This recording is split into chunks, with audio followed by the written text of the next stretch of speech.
ఆడవాళ్ళలో vaginal infections అనేది సర్వసాధారణం.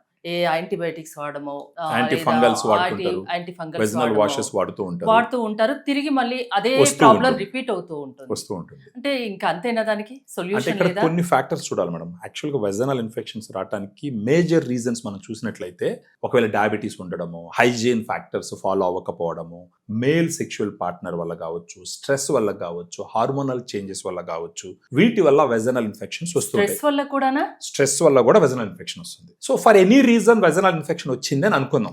వచ్చినప్పుడు ట్రీట్మెంట్ తీసుకుంటారు. ఆ ట్రీట్మెంట్లో ఏంటంటే antibiotics, anti fungals, vaginal washes as a course వాడతారు ఫస్ట్ లైన్ ట్రీట్మెంట్ గా. అండ్ దట్ ఈస్ రైట్, అలా వాడాలి, వాడుతారు, తగ్గుతాయి. తగ్గిన తర్వాత దానికి ఫాలో అప్ రెమెడీగా మనకు సప్లిమెంట్స్ వాడుకోవాల్సిన పరిస్థితి ఉంటుంది. ఎందుకంటే ఇప్పుడు antibiotic, anti fungal, vaginal washes ఇచ్చినప్పుడు they are all made with chemicals. ఇవి డ్రగ్స్ బేసిక్ గా. ఆ డ్రగ్స్ వాడినప్పుడు ఏమవుతుందంటే వెజనలో కానీ యూరినరీ ట్రాక్ లో కానీ ఉన్నటువంటి బ్యాడ్ బ్యాక్టీరియాని చంపుతాయి, గుడ్ బ్యాక్టీరియాని చంపుతాయి. వాటికి బ్యాడ్ గుడ్ అని తేడా ఉండదు. మన దగ్గర ఉండే 2 సప్లిమెంట్స్ వాళ్ళకి హెల్ప్ చేస్తాయి. ఫెమీ డిలైట్ ఒకటి, యూటీ బ్రీజ్ అనేది ఒకటి. సో ఇప్పుడు మనం ఫెమీ డిలైట్ గురించి చూసినామంటే ఫెమీ డిలైట్ ఏంటంటే లాక్టోబాసిల్లస్ కి సంబంధించినటువంటి 2 ప్రోబయాటిక్ స్ట్రెయిన్స్ ఉన్నాయి. దీని యొక్క ప్రాముఖ్యత ఏంటంటే మార్కెట్లో చాలా దొరుకుతాయి, కానీ మన ఫెమీ డిలైట్ యొక్క ప్రాముఖ్యత ఏంటంటే డానిస్కో అని చెప్పి యుఎస్ లో ఒక ప్రోబయాటిక్ కంపెనీ ఉంటుంది. 100 years హిస్టరీ ఉంది ఆ కంపెనీ. అక్కడ నుంచి ఇంపోర్ట్ చేసినటువంటి 2 స్ట్రెయిన్స్ ఫెమీ డిలైట్ లో ఉంటాయి. లాక్టోబాసిల్లస్ రామ్నోసిస్ HN001, లాక్టోబాసిల్లస్ అస్టోఫిలస్ LA14 అని. ఇవి 2 స్ట్రెయిన్స్, వాటి మీద క్లినికల్ ట్రయల్స్ ఉంటాయి. ప్రపంచం మొత్తం మీద అవి వాడుతూ ఉంటారు. ఆ 2 స్ట్రెయిన్స్ ఉంటే ఒక క్యాప్సూల్లో ఆ ఫెమీ డిలైట్ ప్రతిరోజు నైట్ భోజనం తర్వాత ఒక క్యాప్సూల్ తీసుకుంటూ ఒక 3 months కంటిన్యూ చేసినట్టు ఏమవుతుందంటే ఆ వెజానాలో ఉండేటటువంటి గుడ్ బ్యాక్టీరియాని ఇది డెవలప్ చేస్తుంది.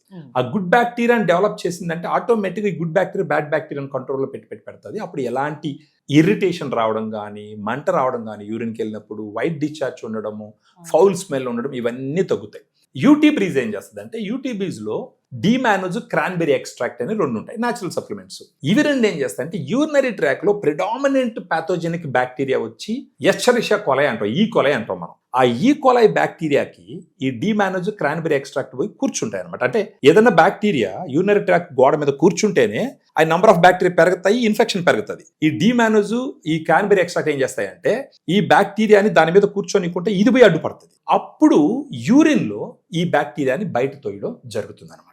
సో ఒక రకంగా ఈ యూటీ బ్రీజ్ ఏం చేస్తుంది, బ్యాడ్ బ్యాక్టీరియాని యూరిన్ ద్వారా బయట ఫ్లష్ అవుట్ చేస్తుంది. ఈ ఫెమీ డిలైట్ గుడ్ బ్యాక్టీరియాని డెవలప్ చేస్తుంది. అందుకని ఇటు రెండింటిని కనుక వాడుకుంటూ పోతే కనుక సైనర్జిస్టిక్ గా పనిచేసి అసలు ఇన్ఫెక్షన్ లేకుండా మళ్ళీ ఇన్ఫెక్షన్స్ వచ్చే ఛాన్సెస్ ఉన్నాయన్న ఆలోచన వచ్చిన వాళ్ళకి మాత్రం ఫెమీ డిలైట్ ఒకటి మాత్రం వాడమని చెప్తాం.